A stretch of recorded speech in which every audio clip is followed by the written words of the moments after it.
Our next topic is microangiopathic hemolytic anemias. What are microangiopathic hemolytic anemias? So we are discussing acquired causes of hemolysis. One cause we have discussed is autoimmune hemolytic anemias. Now the second cause is the second acquired cause of hemolysis is microangiopathic hemolytic anemias. So this is a hemolytic anemia which is due to microangiopathy. What is microangiopathy? Microangiopathy means abnormality of the smaller blood vessels. So when there is damage to the small blood vessels, what will happen? Small clots will form inside the inside this small blood vessel, which will result whenever RBCs passes through this blocked vessel or this damaged vessel.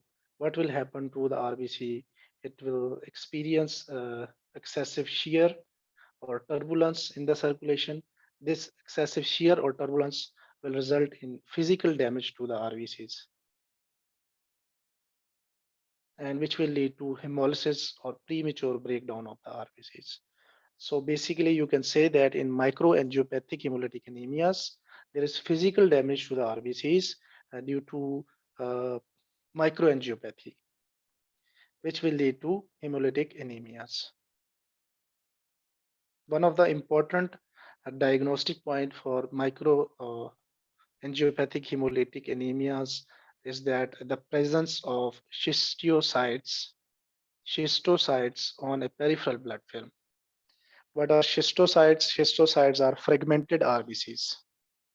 They are also known as helmet-shaped RBCs. You can see in this peripheral blood film that these RBCs are helmet-shaped, or they are triangle-shaped, or they are triangles. So the presence of schistocytes or helmet-shaped RBCs or fragmented RBCs on a peripheral blood smear, your diagnosis will be, you'll suspect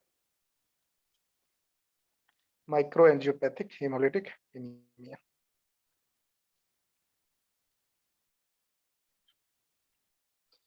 So 2 points that you need to remember about microangiopathic hemolytic anemia. One is it is a physical damage to RBCs due to microangiopathy, and the second is there will be fragmented RBCs or schistocytes on a peripheral blood smear or helmet-shaped cell or triangles. Now, examples of microangiopathic hemolytic anemia. The first example of microangiopathic hemolytic anemia is hemolytic uremic syndrome. And the second example is thrombotic thrombocytopenic purpura.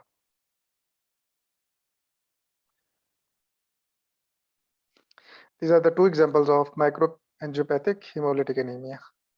So what is hemolytic uremic syndrome? Can somebody tell me when you will suspect hemolytic uremic syndrome?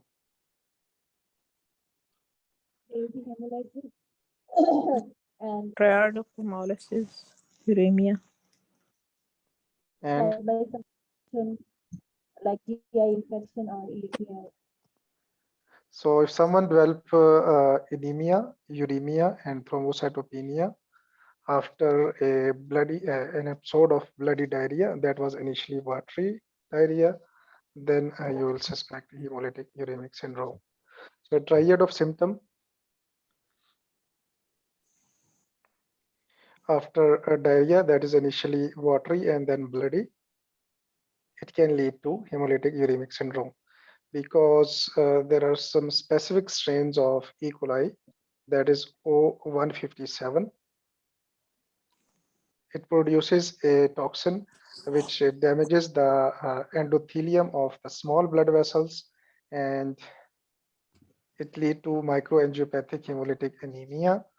And to close or to recover that damage, platelets are used, so there is thrombocytopenia as well. And damage in the microvasculature in the kidneys result in uremia. So that's why a triad of symptom after an episode of diarrhea that is initially watery and then bloody, it is known as hemolytic uremic syndrome. Hemolytic uremic syndrome is common in children. It is the most common cause of acute kidney injury or acute renal failure in children.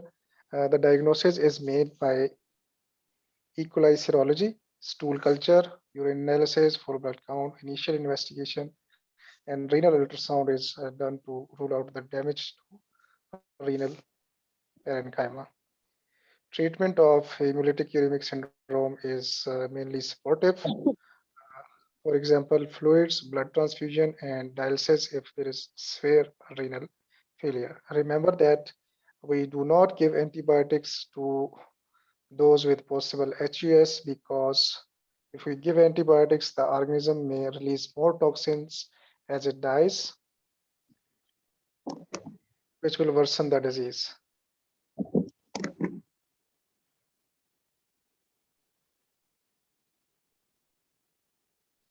Plasma exchange is sometimes required if the patient does not respond to this initial supportive management. So the key points about hemolytic uremic syndrome is that if a child present with decreased urine output and anemia after an episode of bloody diarrhea, you will suspect hemolytic uremic syndrome.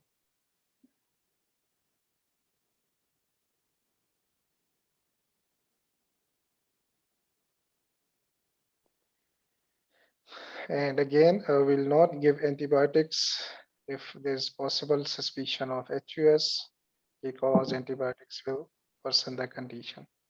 And renal ultrasound is done to rule out damage to the kidneys. So hemolytic uremic syndrome, if the triad of hemolytic uremic syndrome is present along with a neurological manifestation and fever, then we will call it as thrombotic thrombocytopenic purpura. Acute renal failure, hemolytic anemia, thrombocytopenia, neurological manifestation, and fever, then our diagnosis will be TTP, thrombotic thrombocytopenic purpura. Thrombotic thrombocytopenic purpura TTP is due to inhibition of ADAM-TS13. ADAM-TS13 is an enzyme that is required for the breakdown of 1 billibrand factor. But when there is no ADAM-TS13, what happens? There will be no breakdown of 1 billibrand factor. And this will result in coagulation. And the features of this renal failure, thrombocytopenia, neurological manifestation, and fever, etc.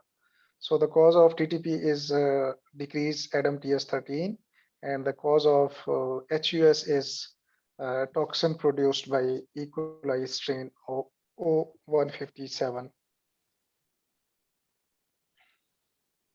So keep in mind these two differential diagnoses as a cause of microangiopathic hemolytic anemia if a person develops hemolytic anemia after an episode of bloody diarrhea. Now, a person with a history of upper respiratory tract infection and he developed hematuria or renal failure, then what would be your differential diagnosis?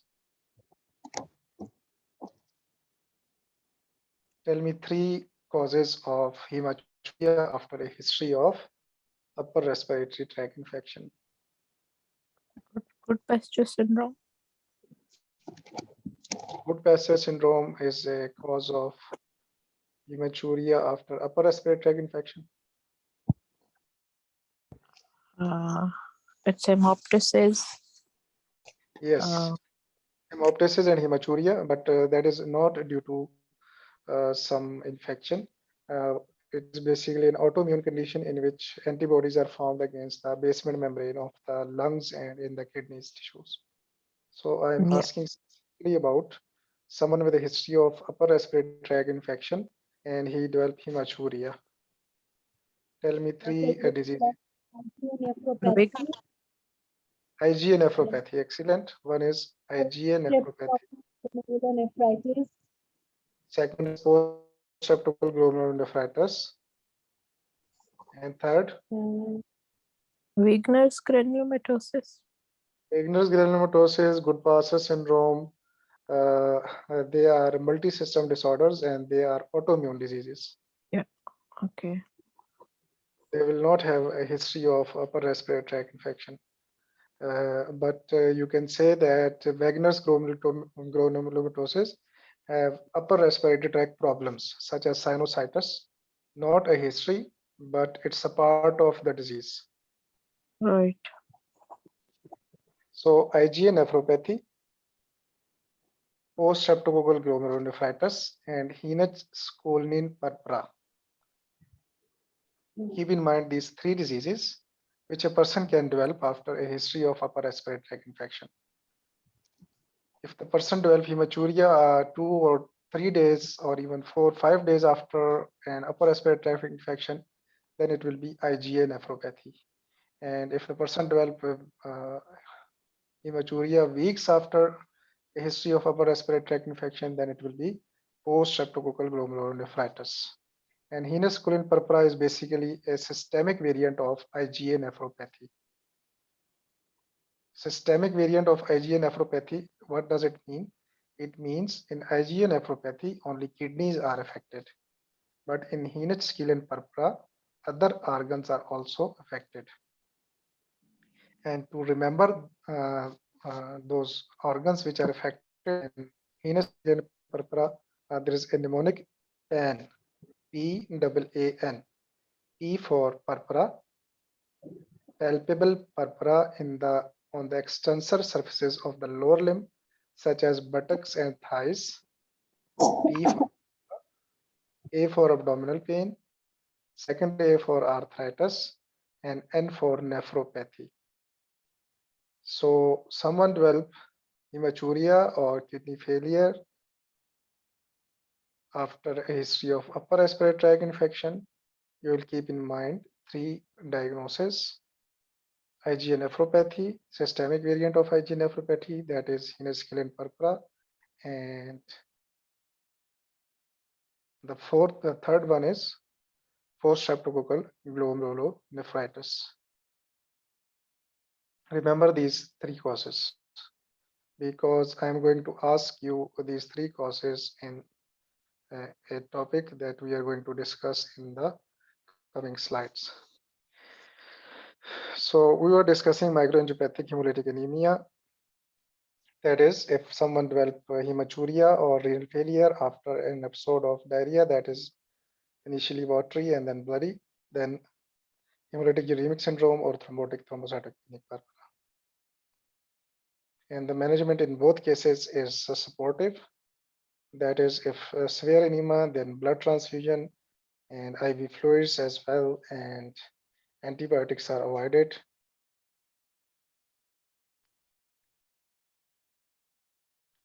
And plasma exchange can be done in both cases if the patient is not responding to above means.